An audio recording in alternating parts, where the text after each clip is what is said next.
I'm going to list some guys, right, that were drafted first overall. And I want you to start to think about what do these guys have in common. This is either first overall picks since the year 2000.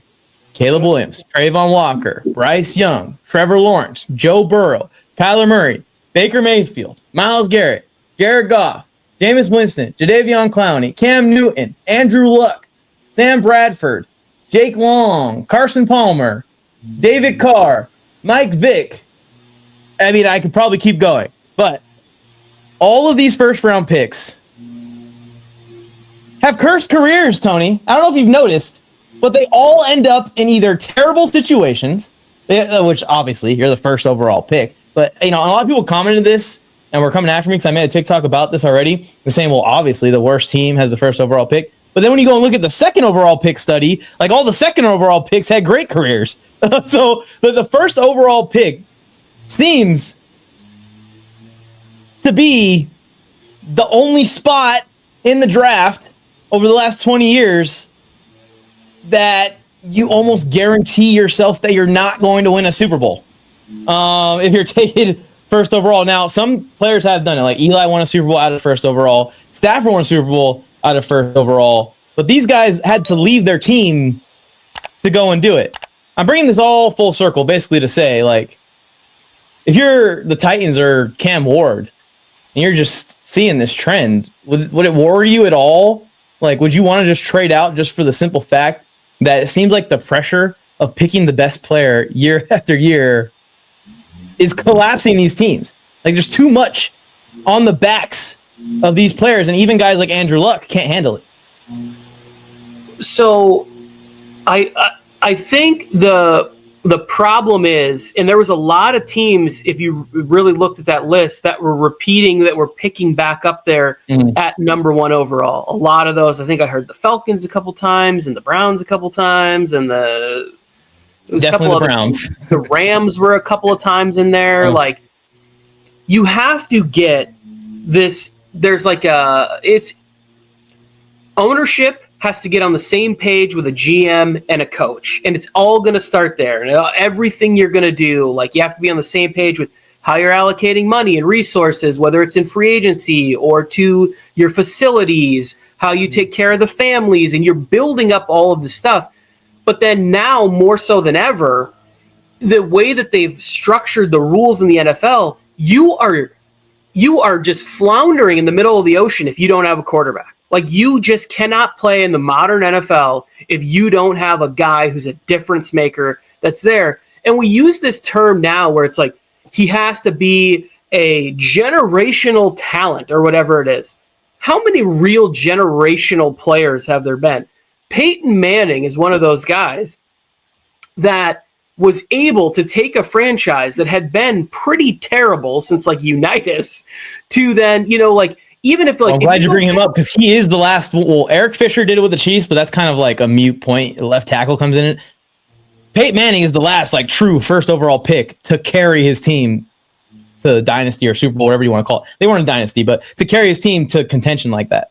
He's the last guy to do it. That's the point that I'm getting at with this. Is like, if you go and look at the Colts Ring of Honor, Jim Harbaugh's in there for having like 2 good seasons with the Colts. Like, that's what kind of like the Colts organization is thought of to be better because of the time period that Peyton Manning was there and carried them.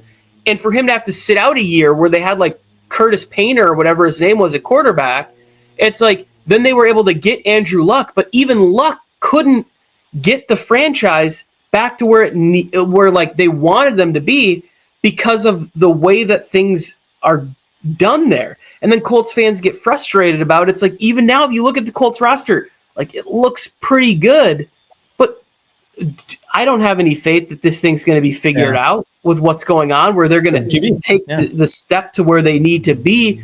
So like, all the first round pick teams need to get on the same page, and they need to say, Callahan, you will be the coach for the rest of this thing. GM, you will be here for this run, no matter what. I don't care how bad it looks or how bad it gets. You will be here for your 4 or 5 year run on this contract. Because I think that since they fired the GM who traded away AJ Brown, I think they're on GM number 3 in 4 years for the Titans. That's not good. That's not how you run a solid organization. You have to have some continuity, and it's like if it doesn't work out with Cam Ward, is it a 2-year window where they're back up here at the top and it's there again? Like, that can't be the case. You have to say, we're drafting Cam Ward. It's going to be a 4-year window, and we might win 3 games next year. He's going to learn on the fly. And we might only win in year 2, we might only win 6 or 7 games. But he's our guy. And every move we make is going to be to bolster this position. In the second round, what should the Titans be looking at doing? Should they be looking to draft a wide receiver? Or should they be going and finding out, can we find an offensive tackle in the second round that then we can put on the opposite side of J.C. Latham? Mm-hmm. That's what they should be doing. They should be going, we got quarterback. What should we be doing now? Oh, we pick a 34 or whatever in the second round. Let's trade back in and get Josh Connerly Jr. before the Chiefs can get him or somebody like that at the end of round 1. Yeah. Let's do this thing where on day 1, we go get left tackle. We move JC back to the right where he played in college. We go get a guy we think can be a left tackle. We got our quarterback. And then we start figuring out other positions in the draft like that. But will they do that? Who knows? They'll probably draft a fun, great wide receiver for the Titans. Like, let's pair Cam Ward with Kyle Williams, who played a year with Washington State or whatever. It's like, okay. All right. Well, good luck with that. Yeah. If he doesn't have time to throw the ball, it's not going to be that magical. Well, I mean, we just saw them try with Will Levis. I know he wasn't a first-round pick or the first overall pick, but that wasn't very pretty. Yeah, we'll see what 2025 holds for Cam Ward. I'm worried for him because this trend is scary. The moral of the story is even the best player in the nation can't carry a team in this sport. You're exactly right, Tony. You have to build a team. This isn't basketball. You can't just go over everybody. It's not going to work. Who do you think of the last 4 years? We're going to combine Trevor Lawrence and Trayvon Walker together, Caleb Williams and Bryce Young. Me personally, if I had to pick one of those guys to bet on to break this mold and win a Super Bowl out of the first overall pick out of this kind of generation, since Burrow, I would pick Caleb Williams and his situation and what's going on in Chicago. They're starting to do exactly what you're saying. They're committing to something, right? They're committing to something. So that's who I would pick, but what do you think? Young, T-Law, Caleb Williams, Cam Ward. Which of those 4 do you think is most likely to break this? It's definitely, I feel like it's got to be Caleb has the strongest chance. I will give this, if the combination of Liam Cohen and Trevor Lawrence, if he's the thing that unlocks him, right? If he's able to get Trevor to play to what we thought, the way he elevated Baker to have a season last year, that if you go back and look at that, I mean, he's borderline MVP level play last year.